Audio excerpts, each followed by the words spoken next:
FSU's ROTC is getting ready for Veterans Day. 2 students at a time can be seen guarding the Florida Vietnam's memorial for 24 hours, leading into the Veterans Day parade tomorrow.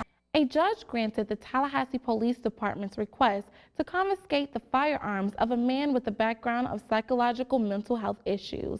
TPD's attorney, Teresa Fleury, filed the petition against 21-year-old Christopher Mark Newhouse Jr. Leon County Circuit Judge J. Lee Marsh granted the petition Friday afternoon, according to the court docket. A law passed last month allows police to seize firearms from individuals who are admitted to mental health facilities against their will. Live in the studio, I'm Ebony Walker, News 20. Moore is under fire for sexual misconduct allegations. As CBS News' Laura Podesta reports, that is why some Alabama Republicans say they are refusing to vote for him. Thanks, Shay. Leon County Commissioner John Daly said he plans to run for Tallahassee mayor. Daly confirmed with News 20 that he intends to file his paperwork with the Supervisor of Elections office Monday morning. Daly has served as a county commissioner for District 3 since 2006. 2 others have filed for the post, including veteran Joe West and TCC student and veteran Eric David. That's all I have for you. I'm Ebony Walker. Back to you guys at the desk. After splitting a doubleheader, the Lady Rattlers and North Carolina A&T were scheduled to play a third game tomorrow at 4 p.m. However, due to inclement weather, that game has been rescheduled to Sunday at 11 a.m. With the 1 win and 1 loss, the Lady Rattlers are now 7-1 on the season. Live in the studio, I'm Ebony Walker, News 20. A car plows into a family home in Central Florida, trapping 3 children in their bedroom and giving their parents the worst wake-up call of their lives.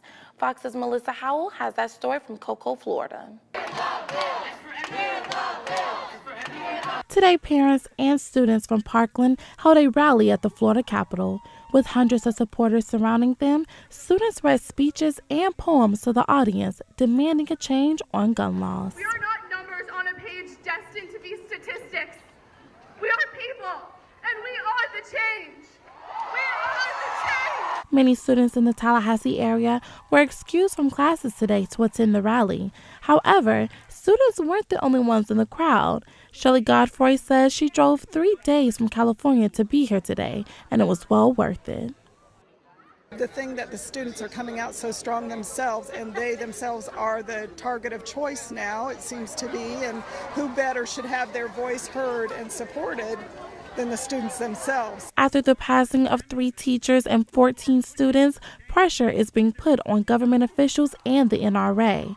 Tallahassee resident Bob Guido says a change must be made. And if the NRA would support hunting and where they started, that's one thing. But to support automatic weapons is totally wrong, and I hope they change their position on that. Governor Rick Scott made a statement saying that he will have a proposal written by Friday addressing gun laws and student safety. Today's Rally for Change was one of the many acts to force legislators to vote against arsenal weapons. A second march will take place March 24th in Washington, D.C., where marchers will protest against gun laws. In Tallahassee, I'm Ebony Walker, News 20. For Tallahassee residents, the saying, "one man's trash is another man's treasure," proves to be true. The City of Tallahassee Utilities Department had its annual Cash for Trash event. It's held every 3rd Saturday in October. People unloaded all of their unwanted items and received a $5 credit on their utility bills. Diane Rorter was one of the first to arrive with a trailer full of items. I often come once a year and sometimes twice a year, depending on how much stuff we've accumulated. And between myself and my children, somebody always needs to drop off something. So this is a great way to get it done. Cash for Trash took in batteries, fluorescent lights, television sets, furniture, and any items that were too large to fit inside of a trash can. To participate, all you needed was a copy of your utility bill for this month to prove that you are indeed a Tallahassee resident. Paul Hurst led this event. Almost all of it's recycled. Even the electronics, the household hazardous waste, those that can be recycled are recycled. The construction debris, it goes to Marpan Recycling here in town, and they sort and process all the the scrap type material that we take to them. Scrap metals are pulled out and recycled. If the wood is not pressure treated or painted, it'll be ground up into mulch.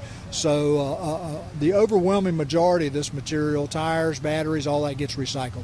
Today's Cash for Trash event is one of the two held every year by the City of Tallahassee Utilities Department.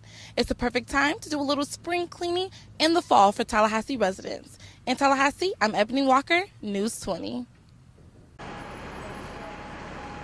Star Metro received a $1 million grant from the United States Department of Transportation's Federal Transit Administration's Zero Emission Vehicle Program. It will give 15 new electric, known as zero-emission buses that will replace the 15 older diesel buses that currently roam the city. Muzion Henderson studies agriculture. He uses the public transportation to get back and forth from school. Well, I know that they're zero emission, so they don't output the gas, well, the gaseous chemicals that hurt the ozone layer. So that's pretty much what I know. And I know that a lot of cities are working towards implementing them to their public transit. Passengers at the bus station daily gather around in order to catch the bus to their desired destinations. The new zero-emission buses will allow individuals to ride in a cleaner environment, as well as provide clean and renewable energy for the ozone layer. Global warming is not a game, it's not a hoax like people try to make it seem, and it's harming the earth. There is not an estimated date as to when to expect these zero-emission buses, but officials do say that the community has a lot to look forward to and the benefits these buses will provide. In Tallahassee, I'm Ebony Walker, News 20.